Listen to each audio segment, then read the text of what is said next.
Hi, my name is Bruno, and this is our project.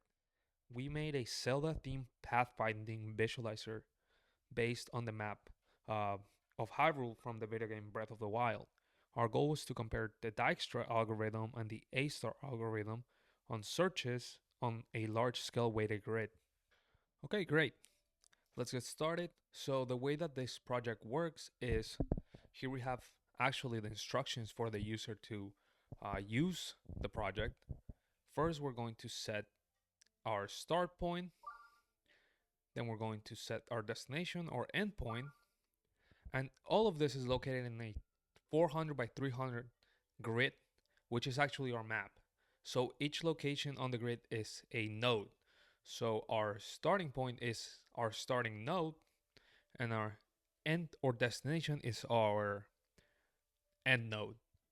Okay, great. After that, we have our options for algorithms right here. We have Dijkstra and then we have A star. We would run the algorithm whenever we wanted to see the path that the algorithm has chosen for us.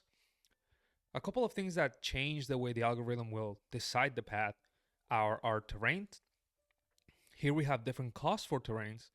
So grass, forest, desert, mountain, and water have different costs. The reason for this is because they have different difficulties. It's easier to walk through grass than it is to walk through a mountain. So we take that into consideration on our code in order to come up with the best path based on these constraints that we have. So let's see what that looks like. Great. So now our algorithm is running and is looking for the best path from our starting point to our endpoint.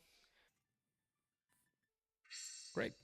I have moved myself away from the bottom so we can take a look at our path analysis. So let's rerun our A star algorithm so we can take a look at what that looks like. There it goes. Yeah, there it goes. And our path analysis is right here below our map legend, which is currently covered. But here is where we can compare both algorithms. So Dijkstra took 1599 milliseconds and 491 path nodes to find the endpoint, while A star took 1599 milliseconds, so the same amount, but used less path nodes in order to find said destination. This is because Dijkstra only calculates based on the distance from the start to the finish, while A star uses heuristic to lead the direction in which we will continue the search, making it more efficient using less nodes, or at least the same amount quite often. Okay, so two features that I hadn't previously mentioned that we have incorporated are first our reset button. So for example, we have our start point, end point, we have our path, but let's say that we need to find another route. We can reset, and this way we can actually find a different route. We have also incorporated our music button and our slider. We have included this in order to make the experience more immersive for the user and really feel like they're part of the game.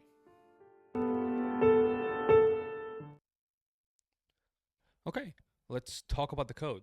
On the backend, which is my portion of the project, I implemented Dijkstra and A star from scratch in C++, along with a custom min heap to efficiently select the next node based on the lowest cost.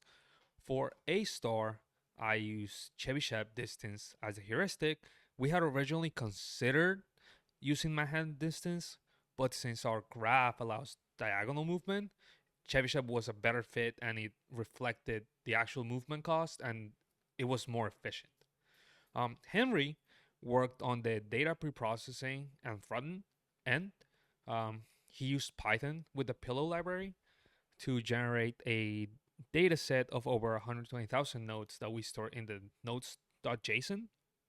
He also built the front end using Next and React. This is where the user can interact with the map and visualize the computer path. And yeah, the front end pretty much.